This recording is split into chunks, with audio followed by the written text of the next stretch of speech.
Bom dia a todos. Meu nome é Eduardo Corrêa Soares, eu sou pós-doutorando do Programa de Pós-Graduação em Linguística da UFSC e a maior parte desse trabalho foi desenvolvida enquanto eu tinha uma bolsa de pós-doutorado júnior do CNPq, no Laboratório da Linguagem e Processos Cognitivos da UFSC.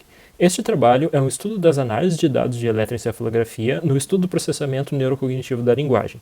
O que foi feito, então, foi uma comparação entre a extração de potenciais relacionados a eventos e a decomposição em tempo e frequência, que será apresentada a seguir.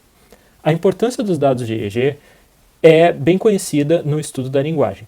Com o EEG é possível gravar o sinal eletrofisiológico dos participantes do experimento em tempo real enquanto eles realizam tarefas linguísticas. Desde Kutas e Hilliard, na década de 1980, a análise de dados de EEG se baseia na extração de potenciais relacionados a eventos, da sigla em inglês Event Related Potentials, ou ERP. Nesse procedimento são calculadas diversas médias entre trials e participantes e um teste de hipótese aplicado ao final, geralmente testes T ou ANOVAs. Uma análise alternativa vem sendo utilizada em outras áreas das ciências cognitivas. Essa análise se baseia na decomposição do sinal do EEG em tempo e frequência por meio da transformada de Fourier. Essa análise é chamada em inglês de Time Frequency Decomposition, ou TFD. Recentemente, a TFD tem sido também utilizada para o estudo do processamento da linguagem. O objetivo deste trabalho é estudar esses dois modelos estatísticos para a análise de dados de EEG por meio de uma comparação entre a extração de ERPs e a análise de TFD na mesma base de dados. Assim, busca-se aproveitar melhor o potencial dos dados de EEG. Essas duas análises têm como referência esses dois livros. À esquerda, An Introduction to the Event-Related Potential Technique, de Stephen Luck, e à direita, Analyzing Neural Time Series Data Theory and Practice, de Michael Cohen. A metodologia utilizada consistia em aplicar essas duas análises à mesma base de dados, uma base utilizada para o estudo do N400, disponibilizada por Kaplan e colegas. A tarefa utilizada para o estudo do N400 se baseou em uma tarefa de priming semântico, primeiramente elaborada e reportada em Holcomb e Neville, 1990, em que pares de palavras relacionadas e não relacionadas foram apresentadas a 40 participantes enquanto seu sinal de EEG era gravado. Foi feita uma análise 100% open source em Python desses dados, utilizando os pacotes MNE, NumPy, SciPy e Matplotlib. Foi mantido o mesmo pré-processamento dos dados, ou seja, o mesmo filtro de banda, análise de componentes independentes, ICA, e inspeção visual, e o mesmo teste de hipótese, ou seja, a nova de medidas repetidas. Os métodos, no entanto, diferiram quanto ao processamento dos dados e quanto à visualização. Quanto ao processamento dos dados, a ERP utiliza múltiplas médias entre trials para diminuir o ruído. Por fim, são feitas múltiplas médias entre os diversos participantes do experimento para gerar uma visualização.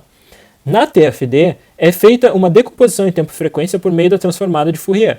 Para visualização, normalmente se utiliza a transformação logarítmica dos dados em, por exemplo, decibéis. Por fim, o teste paramétrico, como a ANOVA, é normalmente utilizado.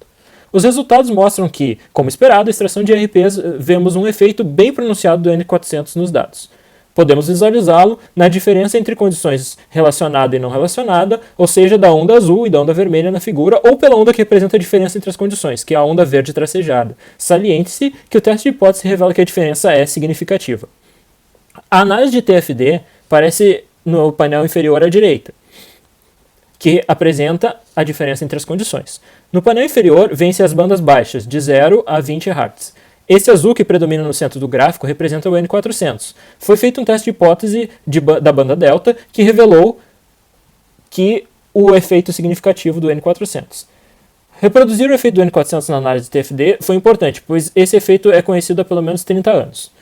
Mas a grande vantagem da TFD é a possibilidade de analisar outras bandas, como a banda gama, que aparece no painel superior.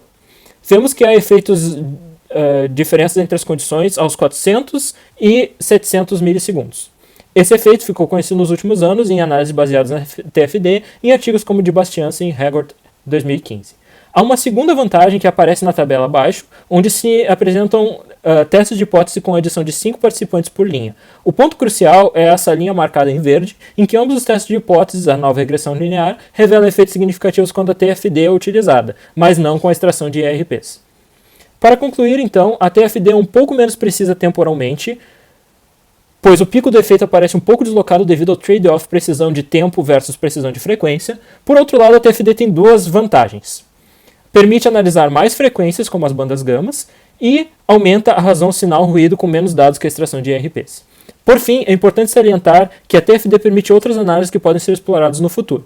Essas análises incluem outras decomposições em tempo e frequência, análises que envolvem múltiplos eletrodos levando em conta a disposição topográfica e análise exploratória, como, por exemplo, a utilização de redes neurais.